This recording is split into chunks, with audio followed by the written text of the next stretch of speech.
గురువులకు, తల్లిదండ్రులకు నమస్కరించుకుంటూ అంతర్జాతీయ మహిళా దినోత్సవ సందర్భంగా ఫైటింగ్ గర్ల్ ఆఫ్ ఇండియా గురించి మాట్లాడుకుందాం. కోకిల పాడుతుందంటారు, మరి కోకిల పాటలు వింటుందా? 1949 మార్చి 1 రాత్రి సరోజినీ నాయుడుకు తనకు చికిత్స చేస్తున్న నర్సును పిలిచి పాట పాడమని కోరారని అంటారు. ఆ పాటే ఆమెను నిద్రపుచ్చిందట. సరోజినీని గాంధీజీ నైటింగేల్ ఆఫ్ ఇండియా అన్నారు. సరోజిని ఎప్పుడైనా పాటలు కూడా పాడారేమో, కానీ గాంధీజీ అన్నది మాత్రం ఆమె కవిత్వం గురించి. ఆ కవిత్వంలో భావయుక్తమైన లాలిత్యం ఆయనకు ఉద్యమ పోరాట గానంలా అనిపించి ఉండాలి. అలాగైతేనే ఆమెను ఫైటింగ్ గర్ల్ ఆఫ్ ఇండియా అని కూడా అనవచ్చు. సరోజినీ నాయుడుకు ఈ ఏడాది అంతర్జాతీయ మహిళా దినోత్సవానికి ఐక్యరాజ్య సమితి ప్రకటించినటువంటి theme for all women and girls rights, equality, empowerment. మహిళలు, బాలికలందరికీ హక్కులు, సమానత్వం, సాధికారత. సరోజినీ నాయుడు ఆశయానికి సిమిలారిటీగా ఉందని అనవచ్చు. ఈ థీమ్కు జాతీయవాద ఉద్యమంతో సమాంతరంగా సరోజినీ నాయుడు నడిపిన మహిళా హక్కుల పోరాటానికి చాలా దగ్గరి పోలికలు ఉన్నాయి. సరోజిని కవయిత్రి, స్త్రీ విద్యను ప్రోత్సహించే క్రమంలో ఆమె మంచి వక్తగా కూడా అవతరించారు. ఆమె కవిత్వం, ప్రసంగ నైపుణ్యం ఈ రెండు మహిళా ఉద్యమానికి పదును పెట్టాయి. విద్యతోనే హక్కులు, సమానత్వం, సాధికారత సిద్ధిస్తాయని ఆమె ప్రబోధించారు. మహిళల చురుకైన సహకారం లేకుండా జాతీయవాద ఉద్యమం ముందుకు సాగలేదని ధైర్యంగా గాంధీజీకే చెప్పారు. ఇందుకు ఉదాహరణ ఉప్పు సత్యాగ్రహం లాంటి కార్యక్రమాల్లో పాల్గొనడం మహిళలకు కఠినంగా ఉంటుందని భావించిన గాంధీజీ సుమారు 70 మంది మగవాళ్ళతో కలిసి దండి యాత్రకు వెళ్తున్నారు. ఈలోపు సరోజినీ నాయుడు నాయకత్వంలో కొందరు మహిళలు ఆ ఊరేగింపులకి వచ్చి చేరారు. అనుకోని ఆ పరిణామానికి గాంధీజీ ముచ్చటపడ్డారు తప్ప ఆశ్చర్యపోలేదు.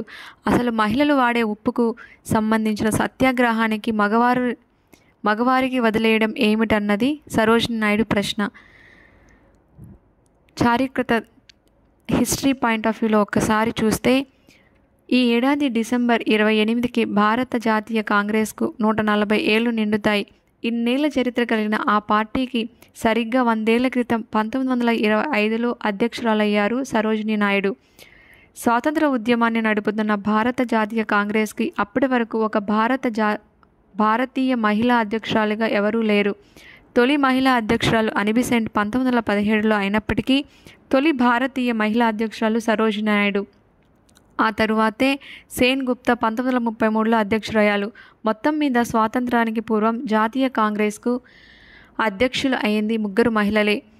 గాంధీజీకి సరోజినీ నాయుడికి మధ్య అనుబంధం ఒకసారి పరిశీలిస్తే సరోజినీ నాయుడుకు ముందరి ఏడాది 1924లో మహాత్మా గాంధీ జాతీయ కాంగ్రెస్ అధ్యక్షుడిగా ఉన్నారు.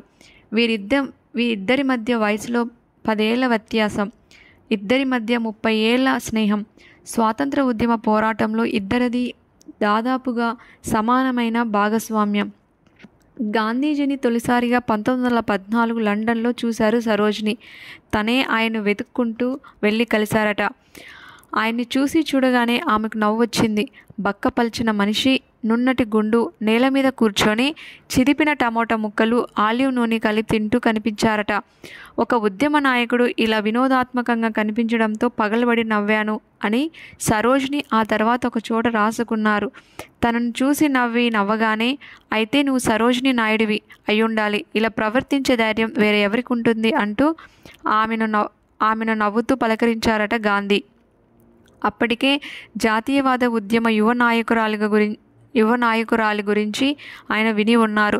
1917 తర్వాత ఆమె గాంధీ సత్యాగ్రహ ఉద్యమంలో చేరారు. దేశంలోనే తొలి మహిళా గవర్నర్ సరోజినీ నాయుడు.